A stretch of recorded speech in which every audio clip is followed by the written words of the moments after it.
Hi guys, today we're going to start making our base and possibly adding some coils to our design. So to begin, I'm going to put my placemat down, set my sticks on the side, take a big clump of clay that I get rid of the air bubbles, so hit it around for a few minutes, and then you're going to set it down, use your palm to flatten it out a little bit. This will help it roll. Alright, just a little bit like so, and then it helps to stand up when you roll. Make sure you're on top of those sticks. Roll it this way a little bit, and maybe flip it around and go this way a little. Remember, you are rolling all the way. Just take some muscles until you are just rolling on the sticks. Okay, so I want to push down a little bit harder. There we go. Now I'm just on the sticks, so I'm good to go. If you see any air bubbles, pop them. But then you're going to use your pencil tool, either the wooden one or the needle tool here, to begin drawing your base. So I'm going to do a heart base for mine. So I want to start by drawing lightly, so then if I make a mistake I can erase it, smooth it away, but draw lightly until you get your desired shape. That's not quite right. There we go, and then you can smooth away what you don't need. Once you're happy with it, the needle tool works really well. You can just go ahead and cut it out. I cut away half of it. Now I got the other half to cut too. There we go. Then take a quick minute, get a little bit of water on your fingers, smooth off that edge. We don't want that to be sharp. Now I can set this aside because I need to start making some coils. To make a coil, you want to grab some of that clay that you have left over. If you don't have any, then just go back to the bucket. But begin just pinching and kind of squishing it together into just a long kind of snake like this. Okay, this will help us get our coil. Then you just set it on the table. This actually works better without the placemat. Put your hands on top of each other, gently roll back and forth, and try to slowly pull your hands apart. You need to kind of carefully put some pressure down so that way it will get bigger. But you want to be careful not to push too hard because it might make it flat. If that happens, set it upright, gently push back down to make it more into a cylinder, and then just start very lightly rolling until you feel it roll smooth again. Your goal here is to get it about the thickness of like your pinky.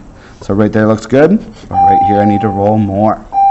Okay, roll that out until it's the right thickness, and then go back to your base, and then you're going to need to grab your fork, put some scratches around the whole base, and also scratches on the whole coil. So you see I went and scratched around the whole thing. Remember, this is the process of scoring. Then you add a little bit of water to these scratches. This will kind of, in a way, create some like Velcro for our clay. These scratches will all mesh together, and it will hold it together very strong.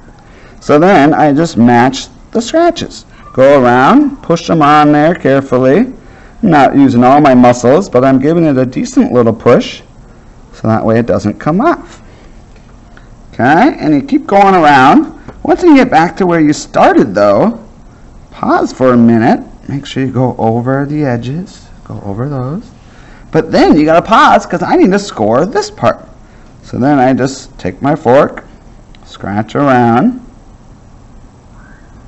add the water, and then keep going. So then I can keep going around like this.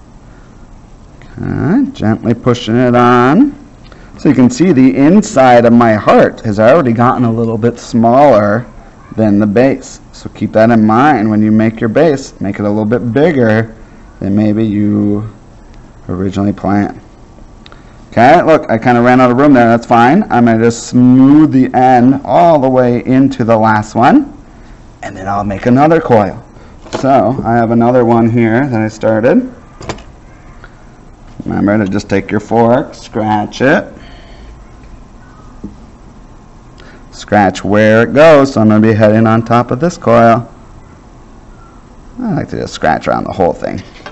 Add some water to my coil, and then I start a little bit on top of where I left off. Smooth that really nicely into that last coil, and then I can continue. Okay, then I go around this way. Now, I would strongly recommend that every 2 or 3 coils, so I just did my third one, to take a little break, make sure these coils are going on top of each other good, kind of straighten them out, and then grab one of those smoothing tools, and you need to either smooth the outside coils or the inside. If you really want to make sure it's watertight, then I would recommend doing both. But here's how it works. If you do the outside, kind of put a hand on the inside to protect it. And we just want to smooth these together. These tools work good here.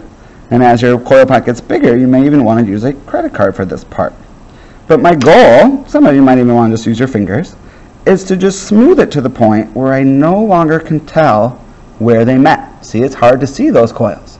And I would do that all the way around it. Now if I'm doing the inside, opposite. Hold your hand on the outside to prevent the wall from being pushed.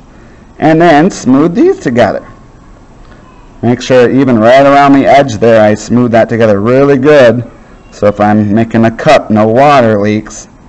The better job you do of smoothing this, the more watertight it will be. Feel free to, if you get a bigger hole, just take a chunk of clay and just fill it in there.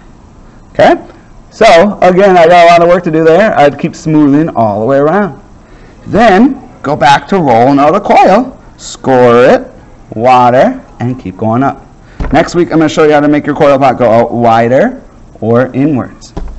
All right, have fun. See what you can do, guys.